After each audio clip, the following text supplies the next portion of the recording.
అధికారంలోకి వచ్చిన కాంగ్రెస్ ప్రభుత్వం రైతులను నట్టేట ముంచింది చాలక రేవంత్ రెడ్డి ఇంకా సంబరాలు చేయండి, నాకు పాలాభిషేకాలు చేయండి అని చెప్పి ఆయన వాళ్ళ నాయకులకు, కార్యకర్తలకు, రైతులకు చెప్తా ఉన్నాడు. సిగ్గు లేకుండా సంబరాలు చేయమంటుండే. ఇంకా అసలు ఇవాళ కాంగ్రెస్ పార్టీ నాయకులను, కార్యకర్తల్ని గ్రామాల్లోకి వస్తే రైతులు నిలదీస్తూ ఉన్నారు. ఏ విషయంలో రైతులకు ఇచ్చిన హామీ మీరు నిలుపుకున్నారు? ఒక్కటి చెప్పండి. వరంగల్లో రైతు డిక్లరేషన్ అని పెట్టి రేవంత్ రెడ్డి చెప్తే ప్రజలు నమ్ముతారో నమ్మరో అని రాహుల్ గాంధీతో చెప్పించారు. మీరు రేవంత్ రెడ్డి నుంచి రాహుల్ గాంధీ దాకా రైతులకు ఇచ్చిన మాటల్లో ఏ ఒక్క మాట అయినా కాంగ్రెస్ పార్టీ నిలబెట్టుకుందా? దానిపైన నేను బహిరంగ చర్చకు సిద్ధం. 100 రోజుల్లో అమలు చేస్తామని చెప్పిన హామీ రైతులకు ఒక్కటన్నా అమలైందా? మీరేం చెప్పిన రైతులకు? ఇప్పుడైతే 10,000, మేము వస్తే 15,000 అన్నారు. కాంగ్రెస్ ప్రభుత్వము ఇస్తామని చెప్పిందేమో 15,000, ఇప్పుడు ఇస్తున్నది ఎంత? 6,000. వానకాలం రైతు బంధు ఇయ్యలే, యాసంగికి ఎంత ఇస్తామంటున్నారు? 6,000 రూపాయలు ఇస్తామంటున్నారు. మీరు ప్రజలకు ఇచ్చిన హామీ మేము ఇస్తామని చెప్పిందేమో వాళ్ళు 15,000 రూపాయలు. ఇప్పుడు ఈ సంవత్సరానికి కాంగ్రెస్ పార్టీ 6,000 ఇస్తానంటున్నది. అంటే మీరు ఎంత ఎగబెట్టినట్టు? ఎకరానికి ప్రతి రైతుకు 9,000 రూపాయలు కాంగ్రెస్ పార్టీ మోసం చేసినట్టు. అంటే 3 ఎకరాలు ఉంటే ఆ రైతుకు 27,000 రూపాయలు తుట్టి, 27 రూపాయల మోసం కాంగ్రెస్ పార్టీ చేసినట్టు లెక్క. ఇస్తామని చెప్పింది 15,000, ఇస్తున్నది 6,000, ఎగబెట్టింది 9,000. ఇది కాంగ్రెస్ పార్టీ గొప్పతనం.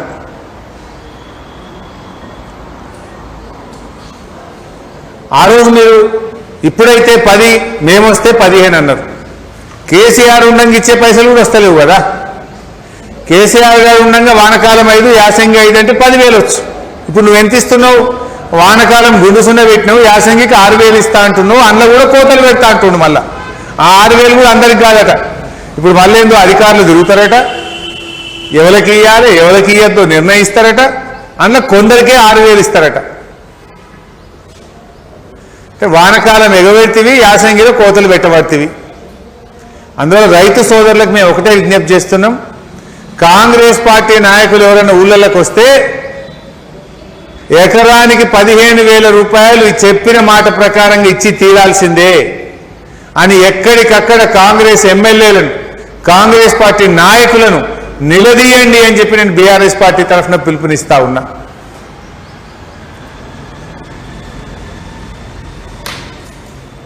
వానకాలం ఇయ్యవను, వానకాలమి యాసంగి 2 కలిపి 15,000 రూపాయలు రైతులకు ఇస్తేనే నువ్వు ఇచ్చిన మాట నిలబెట్టుకున్నట్టు.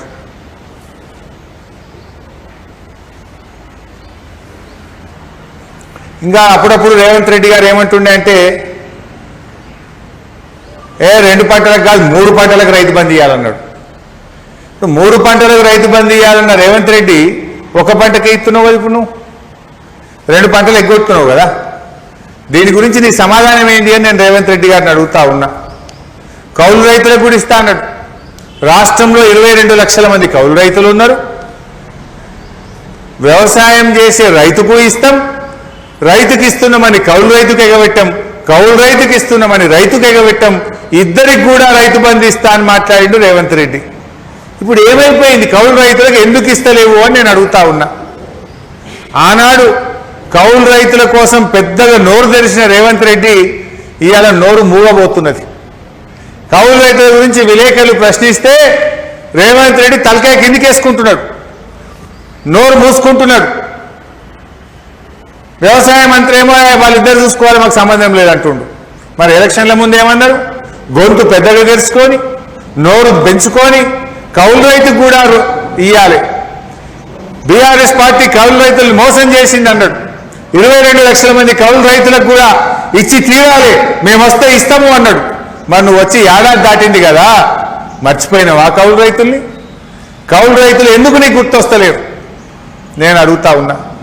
అంటే రైతులు మోసం చేసినావు, కౌలు రైతులు మోసం చేసినావు. 3 పంటలకు ఇస్తా అన్నావు, ఒక్క పంటకు కూడా చక్కగా ఇయ్యని పరిస్థితి వచ్చింది. 15,000 ఇస్తా అన్నావు, 9,000 ఎగబెట్టినావు, 6,000 ఇస్తున్నావు. ఇదేనా రైతు రాజ్యం? ఇందుకోసమే నీకు సంబరాలు నిర్వహించాలనా?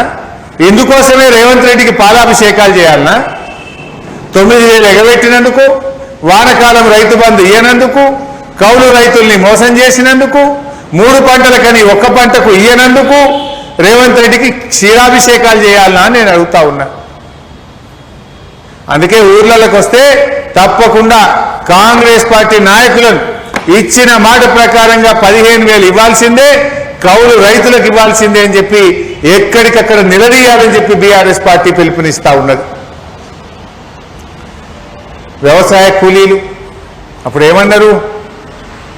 రైతులకు మేలైంది కానీ వ్యవసాయ కూలీలకు మేలైతలేదు. కాంగ్రెస్ అధికారంలోకి వస్తే నెలకు 1,000 రూపాయలు చొప్పున వ్యవసాయ కూలీలకు 12,000 రూపాయలు ఇస్తా అని చెప్పిండు రేవంత్ రెడ్డి. ఏడాది అయితే ఒక్క రూపాయి అయితే ఇవ్వలే, ఇప్పటికీ ఏడాది ఎగబెట్టినాం. ఇప్పుడేమంటుండు? మేము వ్యవసాయ కూలీలను గుర్తించినాం, ఓ 10 లక్షల మందికి ఇస్తాము అంటున్నారు. మన తెలంగాణ రాష్ట్రంలో 50 లక్షల ఉపాధి హామీ కార్డులు ఉన్నాయి. 50 లక్షల ఉపాధి హామీ కార్డుల కింద 1,02,00,000 మంది కూలీలు ఉన్నారు. 1,02,00,000 మంది మట్టి పనికి, ఉపాధి హామీ పనికి వెళ్తుంటే అందులో 10 లక్షల మందికే ఇస్తా అంటుండ్రు రేవంత్ రెడ్డి. అంటే 90 లక్షల మందికి ఉపాధి హామీ కూలీలకు కూడా ఎగబెట్టే కార్యక్రమం చేస్తూ ఉన్నాడు. ఇదెక్కడి నీతి? ఇప్పుడు ఎవరు పోతాడే మట్టి పనికి? బతుకుదెరువు లేనోడే మట్టి పనికి పోతాడు, పొట్ట గడవనోడే మట్టి పనికి పోతాడు, తిండికి లోనేడే ఉపాధి హామీ పనికి పోతాడు. అందులో కూడా కోతలు పెడతావా రేవంత్ రెడ్డి? ఎన్నికలప్పుడేమో నీ మాటలు కోటలు దాటినాయి, ఎన్నికలైన తర్వాత పథకాలు అమలు చేయమంటే కోతలు పెడతా ఉన్నావు. 1,00,00,000 మంది ఉపాధి హామీలో పనిచేస్తుంటే 10 లక్షల మందికే వ్యవసాయ కూలీలకు ఇచ్చే పథకం ఏ రకంగా వర్తింపజేస్తావు? ఏమంటుండి ఇప్పుడు దానికి? గుంట భూమి ఉన్నా నీకు వ్యవసాయ కూలీలకు ఇచ్చే పథకం నీకు వర్తించది అంటుండు. తెలంగాణలో కేసీఆర్ గారు రైతు బీమా పథకం తెచ్చిండు. రైతు బీమా పథకం ఏంది? రైతులు 1 రూపాయి కట్టకుండా 5 లక్షల రూపాయల బీమా వర్తింపజేసిండు కేసీఆర్. దాంతో పేద రైతులు, ఎస్సీలు, ఎస్టీలు, బీసీలు, వెనకడ తాతలది తండ్రులది 10 గుంటలు ఉంటే మనిషికి 2 గుంటలు చేసుకున్నారు. మనిషికి 2 గుంటలు ఎందుకు చేసుకున్నారు? 2 గుంటలు ఉన్నా నాకు రైతు బీమా వస్తుంది, భరోసా ఉంటుంది అనుకున్నారు. ఇప్పుడు రేవంత్ రెడ్డి ఏమంటుండు? నీ గుంటున్నా 2 గుంటలు ఉన్నా వ్యవసాయ కూలీలకు ఇచ్చే స్కీమ్ నీకు వర్తించది అంటుండు. ఇదెక్కడ న్యాయము? బీఆర్ఎస్ పార్టీ తరఫున మేము ఏం కోరుతున్నామంటే 1 ఎకరం వరకు ఉన్న భూమి ఉన్న రైతులను కూడా వ్యవసాయ కూలీలుగా గుర్తించాలి. వారికి వ్యవసాయ కూలీలకు ఇచ్చే సంవత్సరానికి ఇచ్చే 12,000 రూపాయలు అందించాలని డిమాండ్ చేస్తున్నాం. ఇందుకు మీకు ఇంకా బాగా అర్థం కావాలంటే ఎవరికైనా 1 గుంట భూమి ఉంది అనుకోండి, ఎంత వస్తుంది వాళ్ళకు? 200 రూపాయలా? 250 రూపాయలు వస్తుంది. గుంట భూమి ఉంటే రైతు భరోసా కింద మనకి 250, 500 వస్తుంది. మరి ఆ గుంట లేకపోతే 12,000 వస్తాయి కదా. ఇప్పుడు గుంట ఉండు శాపమా? 10 గుంటల భూమి ఉందనుకో, 5 గుంటలు ఉందనుకో, 5 గుంటలు ఉంటే ఎంత వస్తుంది? 1,500 రూపాయలు వస్తుంది. ఏడాదికి 1,500 వస్తుంది. ఇప్పుడు 5 గుంటలు ఉండుంటే శాపం అవుతుంది. ఏమి లేనివానికి ఇప్పుడు 12,000 వస్తుంది. నీకు 5 గుంటలు ఉంది కనుక నీకు వ్యవసాయ కూలీలకు అందించే పథకం వర్తించది అంటుండ్రు రేవంత్ రెడ్డి. 5 గుంటలు ఉంటే 1,500 వస్తుంది. అదే ఏ భూమి లేకపోతే 12,000 వస్తుంది. అంటే ఇప్పుడు 5 గుంటలు ఉన్నందుకు ఆయన ఎంత నష్టపోతున్నట్టు? 12,000 మైనస్ 1,500 తీసేస్తే 10,500 రూపాయలు 5 గుంటలు ఉన్నందుకు ఆ రైతు నష్టపోతున్నాడు. అట్లే 10 గుంటల భూమి ఉందనుకో రైతు భరోసా 3,000 వస్తుంది. మరి ఏ భూమి లేకపోతే 12,000 వస్తుండే. అంటే ఇప్పుడు ఆయనకు 10 గుంటల భూమి ఉన్నందుకు 9,000 రూపాయలు తుట్టి అవుతున్నది. ఎవరికైనా అద్దెకరం భూమి ఉన్నదనుకో అద్దెకరం ఉంటే నీకు 6,000 రైతు భరోసా వస్తుంది. ఏం లేకపోతే 12,000 వస్తుంది. అంటే నీకు అద్దెకరం భూమి ఉన్నందుకు వ్యవసాయ కూలీల కింద నువ్వు 6,000 రూపాయలు నష్టపోతున్నావు. 30 గుంటలు ఉంటే 3,000 నష్టపోతాడు. ఈ రకంగా ఎవరన్నా ఎకరం లోపు భూమి ఉన్న వాళ్ళు ఇవాళ వ్యవసాయ కూలీలుగా ఉపాధి హామీకి పోయి మట్టి పని చేసి కూడా వ్యవసాయ కూలీలకు అందించే పథకం వాళ్ళకు వర్తించకుండా పోతా ఉన్నది. 30 గుంటలుంటే 3,000 తుట్టి, 20 గుంటలుంటే 6,000 తుట్టి, 10 గుంటలుంటే 9,000 తుట్టి, 5 గుంటలుంటే 10,500 రూపాయలు వాళ్ళు నష్టపోతున్నారు. ఇది కనీస సోయి ఉండాలన్నా వద్దాయి. ఈ పథకం రచించేటప్పుడు క్యాబినెట్లో మాట్లాడేటప్పుడు అధికారులు ప్రతిపాదన రూపొందించేటప్పుడు కనీస సోయి ఉండాలన్నా వద్దా? వీడికి 5 గుంటలు ఉన్నందుకు 12,000 నష్టపోతాడా? 5 గుంటలుంటే కూడా వ్యవసాయ భూమి ఉన్నట్టేనా? 5 గుంటల్లో పంట పండుతుంది, ఆయన బతుకుతాడా? 5 గుంటలుండి మట్టి పనికి పోయినా ఉపాధి హామీ పనికి పోయినా నువ్వు వ్యవసాయ కూలీ కాదు, నీకు ఈ పథకం వర్తించదనేది ఎవడన్నా బుద్ధున్నోడు చేసే పని అని నేను అడుగుతా ఉన్నా. మెడ మీద తలకాయ ఉన్నోడు చేసే పని అని నేను అడుగుతా ఉన్నా. అరే కూలీని కూలీగా గుర్తించే సోయి కూడా ఈ ప్రభుత్వానికి లేదా అని నేను అడుగుతా ఉన్నా. ఆయనకు నిజంగా కలిగిన వాడైతే, భూమి ఉన్నవాడైతే, పంట పండిన వాడైతే ఉపాధి హామీలో మట్టి పనికి ఎందుకు పోతాడనే సోయి ప్రభుత్వానికి ఉండాలన్నా వద్దా అని నేను అడుగుతా ఉన్నా. ఇది ఏం పథకం అంటే కోతలు పెట్టడానికే ఆలోచిస్తారు తప్ప పేదల కడుపు నింపడం ఆలోచించదా అని నేను అడుగుతా ఉన్నా. ఈ రాష్ట్రంలో 1 కోటి మంది కూలీలు ఉన్నారు, 1 కోటి మంది ఉపాధి హామీలో పనిచేస్తున్నారు. ఆ 1 కోటి మందికి కూడా వ్యవసాయ కూలీల కింద ఇచ్చే 12,000 రూపాయలు వర్తింపజేయాలని బీఆర్ఎస్ పార్టీ ఈరోజు డిమాండ్ చేస్తూ ఉంది. మట్టి పనికి పోయే వాళ్ళందరూ కూలీలే, వారందరికీ కూడా వ్యవసాయ కూలీలకు ఇచ్చే 12,000 పథకం వర్తింపజేయాలి, అందులో కోతలు పెట్టొద్దు అని ఈ ప్రభుత్వాన్ని మేము కోరుతా ఉన్నాం.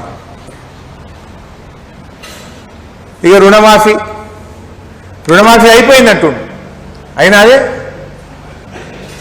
20,000 కోట్లు ఇచ్చేసామంటుండు.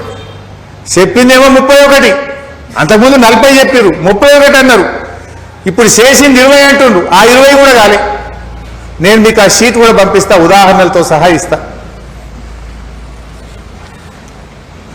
మంగళారం నరసింహారెడ్డి, ఈయన కంది గ్రామము సంగారెడ్డి. ఈయనకు 1,64,547 రూపాయలు ఉంది. 1,64,547 రూపాయలు ఉంది. మంగళారం నరసింహారెడ్డి, కంది గ్రామము, సంగారెడ్డి మండలం. ఈయనకి ఇంతవరకు రుణమాఫీ కాలే. ఇలా పొద్దున కూడా మాట్లాడినా, ఈయన ఫోన్ నంబర్ కూడా దీని మీద ఉంది, నేను జర్నలిస్టులకు ఇస్తా, మీరు కూడా మాట్లాడండి. ఒకటి.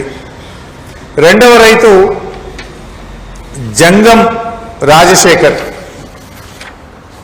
ఈ రైతు జంగం రాజశేఖర్, ఈయనది జహీరాబాద్, సంగారెడ్డి జిల్లా.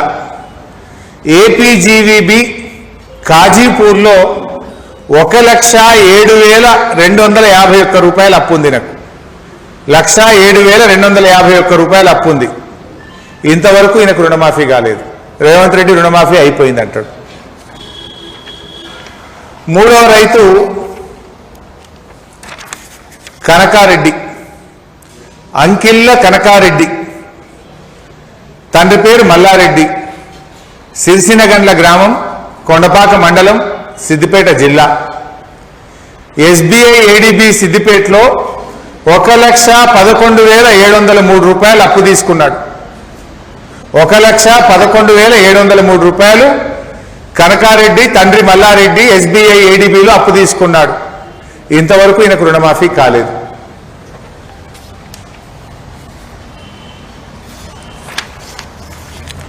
నల్ల బుచ్చిరెడ్డి, తండ్రి పేరు కృష్ణారెడ్డి, నారాయణరావుపేట గ్రామం, సిద్దిపేట జిల్లా. యూబీఐ నారాయణరావుపేటలో 1,11,749 రూపాయలు అప్పు తీసుకున్నాడు. నల్ల బుచ్చిరెడ్డికి ఈ 1,11,749 రుణమాఫీ ఇంతవరకు కాలేదు. కానీ రేవంత్ రెడ్డి రుణమాఫీ అయిపోయిందంటే వాడు సంకలు గుద్దుకుంటుడు.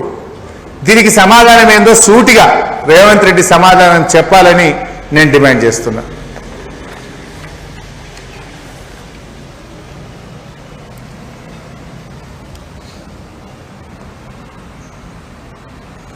ముచ్చర్ల రాజారాం, ఈయన పేరు ముచ్చర్ల రాజారాం, కొండపాక మండలం, సిద్దిపేట జిల్లా. యూబీఐ కొండపాకలో 67,639 లోన్ తీసుకున్నాడు. 67,639 రాజారాం అప్పు. 2 లక్షల మాఫీ అయిపోయిందంటే రేవంత్ రెడ్డి. కానీ 67,639 రాజారాంకున్న అప్పు యూబీఐ కొండపాక బ్యాంకులో ఉంది. ఈ రోజు కూడా ఈయనకు రుణమాఫీ కాలేదు.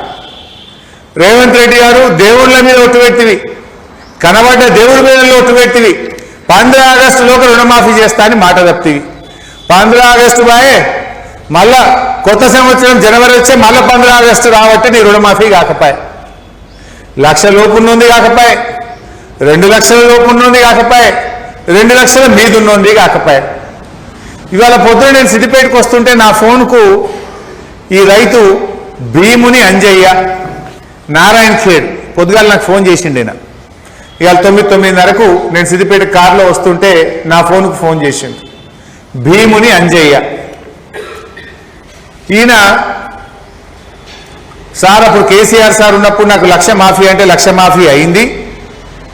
ఈ రేవంత్ రెడ్డి వచ్చినాక 2,13,000 అప్పు ఉన్నది నాకు. ఆయన ఒకసారి టీవీలో మాట్లాడుకుంటూ 2 లక్షల మీద ఉన్నది కట్టంగానే నేను చేస్తా అంటే టీవీలో చూసి నేను ₹3 మితికి తెచ్చి ఆ మీది కట్టినా. నాకు ఇప్పుడు రుణమాఫీ అయితే లేదు, నేను ఏం చేయాలి సార్, ఉరిపెట్టుకుంటా అంటే వద్దురా తమ్మి, అటు చచ్చిపోవద్దు, నేను కొట్లాడతా రేవంత్ రెడ్డిని, అడుగుతా ఇయ్యాలా, నువ్వు చూడు టీవీలా అని ఆయన ధైర్యం చెప్పిన. నేను ఈ రైతు పొద్దుగాల ఫోన్ చేసి భీముని అంజయ్య, నారాయణ ఖేడ్, సార్ సావు తప్ప నాకు ఇంకా దిక్కు లేదు అని ఏడుస్తూ మాట్లాడితే, వద్దు బిడ్డ, బీఆర్ఎస్ పార్టీ కొట్లాడుతుంది, రేవంత్ రెడ్డి మెడలు వంచి అప్పు మాఫీ చేపిస్తా, దయచేసి ఆత్మహత్య చేసుకోవద్దు అని చెప్పి రైతుకు ధైర్యం చెప్పాల్సిన పరిస్థితి వచ్చింది. భీముని అంజయ్య అప్పు 2,13,000, ఈయనది నారాయణ ఖేడ్. బ్యాంకు డీటెయిల్స్ కూడా ఉన్నాయి ఇలా. ఎస్బీఐ, స్టేట్ బ్యాంక్ ఆఫ్ ఇండియాలో అప్పు తీసుకున్నాడు ఈయన. ఇప్పటికే చాలా మంది రైతులు ఆత్మహత్య చేసుకుంటున్నారు. రేవంత్ రెడ్డి గారు బుకాయించులు మానండి, దయచేసి రైతులందరికీ చెప్పిన మాట ప్రకారంగా 31,000 కోట్ల రూపాయల రుణమాఫీని అమలు చేయాలని చెప్పి బీఆర్ఎస్ పార్టీ తరఫున డిమాండ్ చేస్తున్నాం. నేనేదో నీలాగా తిట్ల పురాణమో చిల్లర మాటలు మాట్లాడతలేను, రైతుల వివరాలతో సహా చెప్తున్నా. ఏ రైతు ఎంత అప్పు ఉన్నది, ఏ ఊరు, ఏ బ్యాంకు, లెక్కలతో సహా చెప్తున్నా. ఇప్పుడు నేను ఇట్లా మాట్లాడగా ఆ చిల్లరగాళ్ళతో రేపు పొద్దుగాల తిట్టిస్తాడు. ఆయన గుండాలను ఇంటి మీద దోలుతాడు రేవంత్ రెడ్డి. గుండాలను దోలి చూడో, చిల్లరగాళ్ళతో తిట్టి చూడో కాదు కదా. సమాధానం ఉంటే ఈ రుణమాఫీ చెయ్యి, ఈ రుణమాఫీ ఎందుకు చేయలేదో సమాధానం చెప్పు, ఎప్పట్లోగా చేస్తావో చెప్పు అని నేను అడుగుతా ఉన్నా. అన్ని మోసమే. రైతు భరోసా మోసం, రుణమాఫీ మోసం, వ్యవసాయ కూలీలకు ఇస్తా అంటివి 1 కోటి మందికి 10 లక్షల మందికి ఇస్తా, 90 లక్షల మందికి ఎగబెడతా అనబట్టివి. ఇక పంటల బీమా అది మోసం. అన్ని పంటలకు బీమా అంటివి, ఒక్క వడ్లకే అంటివి, ఆ వడ్లలో సన్నాలకే అంటివి, ఆ సన్నాలకు 2,500 కోట్లు బోనస్ ఇస్తానంటివి, 1000 కోట్లతోనే ముగిస్తేవి. ఇక నిన్ను ఎట్లా నమ్మాలి? అన్ని పంటలకు బోనస్ అంటివి, వడ్లకు బోనస్ అంటివి, అందులో సన్నాలకు అంటివి, ఆ సన్నాలకు 2,500 కోట్లు ఇస్తానంటివి, 1000 కోట్లతోనే మమ అనిపిస్తేవి. ఇది నీ చరిత్ర.